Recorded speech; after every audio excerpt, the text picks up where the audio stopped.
podcast@gmail.com as we start our third set, and it will be Krista Hogan on the service line for the Seahawks, the fourth-year senior from Kippens, Newfoundland. And a good start for the Seahawks. Well, we'll have to see how the Seahawks respond here from that loss. 1-1, so it's pretty much a brand new game right here.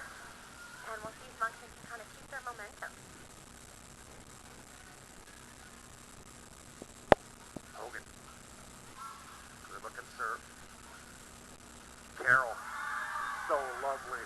Set up very nicely for Lemoine, and man, Carroll, she's special at that setter position. Absolutely. That was a great save. That's a tight pass, and she's really got a good rapport with LeMay. LeMay is in her third year, Carroll in her fifth, and they've really established a great, setting a middle is tough, and they've found a way to kind of find each other on the court, and you can see her forcing her a lot, which is an even tougher set to have in the middle, and you have to know and trust your middle if you're going to do that. So they definitely got something good going on down there.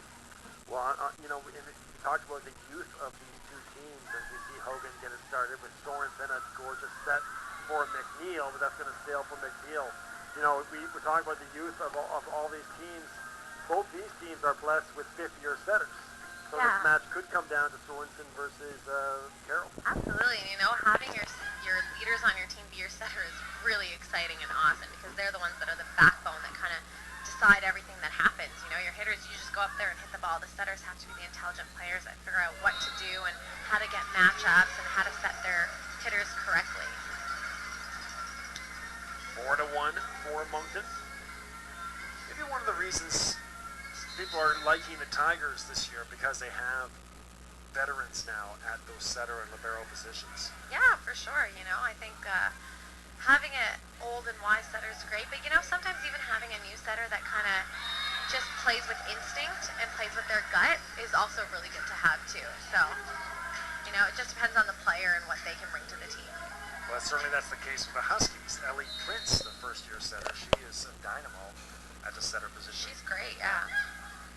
A very interesting weekend. We're just in our third set here, quarterfinal Friday. These two teams going at it, looking for a chance to play either the Tigers or the Huskies.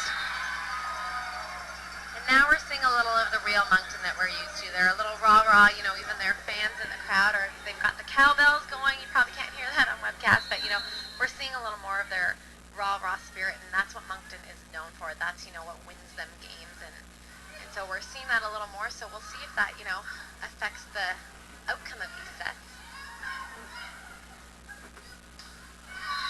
Big step around off of Moncton there by Serena McNeil.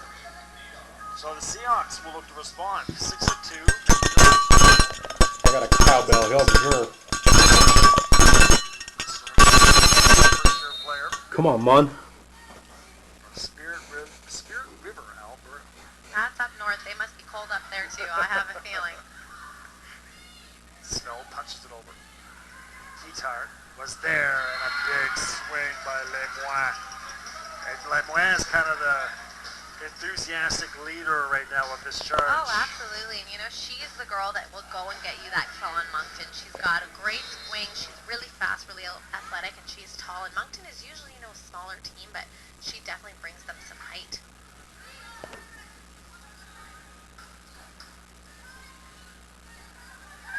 Near side. Good looking swing by Bertin. 8-2, Moncton.